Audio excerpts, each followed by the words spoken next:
11,00,000 క్యూసెక్కులు కృష్ణానదిలో మనం పారెళ్తే ఒక్క ఇల్లు మునిగిందా పక్కన ఉన్న అమరావతి 29 గ్రామాల్లో? ఎక్కడో అమరావతి అనే పేరు మీద ఉన్న దాని కటకాల్లో ఉన్న బుద్ధుడి విగ్రహం పక్కకు వచ్చి నీళ్లు చూపించి ఫోటోలు వేస్తూ ఉంటారు.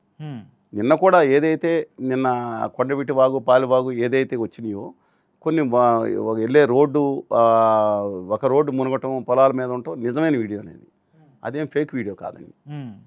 దాన్ని కొన్ని ఫేక్ వీడియోలతో కలిపి కొంతమంది ప్రచారం చేయటం, అసలు ఏం జరగలేదంటాం. అది ఏం జరుగుతుంది? రాష్ట్రం అభివృద్ధి కాదండి. అసలు మీకు మునిగిపోవటం ఏంటి, మిగతా విషయాలు చాలా అసలు అది కాదండి.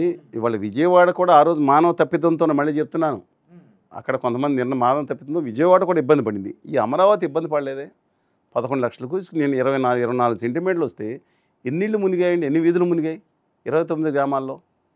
ఒక్క ఇంటికి ఫోటోలు తీపిస్తే ఏదండి దాంట్లో రాలేదు, అది ఓన్లీ పొలాల్లో వచ్చి అది ఒక రోడ్డు వెళ్ళింది. హైకోర్టు మునిగిపోయింది. ఎన్ని ప్రచారం దేనికంటే అసలు ఇంకేం పని లేదా విద్వేష ప్రచారం కంటే? ఉన్నది ఒక రాజధాని. సరే, జగన్మోహన్ రెడ్డి గారు కూడా ముందర ఒప్పుకున్నారు, తర్వాత ఫెయిల్ అయ్యారు 3 చోట్ల పెట్టి. ముందు ఆయన కార్యక్రమాలు ఆయన చక్కగా చేసుకుంటే, మరి ఇది మునిగిపోయే చోట అన్ని వేల మందికి పట్టాలు ఎందుకు ఇచ్చారు? వాళ్ళు చచ్చిపోవాలన్న మునిగి. అవును, అక్కడ వాళ్ళకి అందరికి ఇచ్చారు కదా జగన్మోహన్ రెడ్డి గారు. మరి మునిగిపోయే చోట పట్టాలు ఇచ్చిన వాళ్ళు, కూలిపోతుందని దగ్గర పట్టాలు ఇచ్చి మనుషులు 50,000 మంది పెడదాం అనుకున్న వాళ్ళు ఇప్పుడు మునిగిపోతుందని మరి ఎందుకు చేస్తున్నారు? విద్వేష ప్రచారం మంచిది కాదు.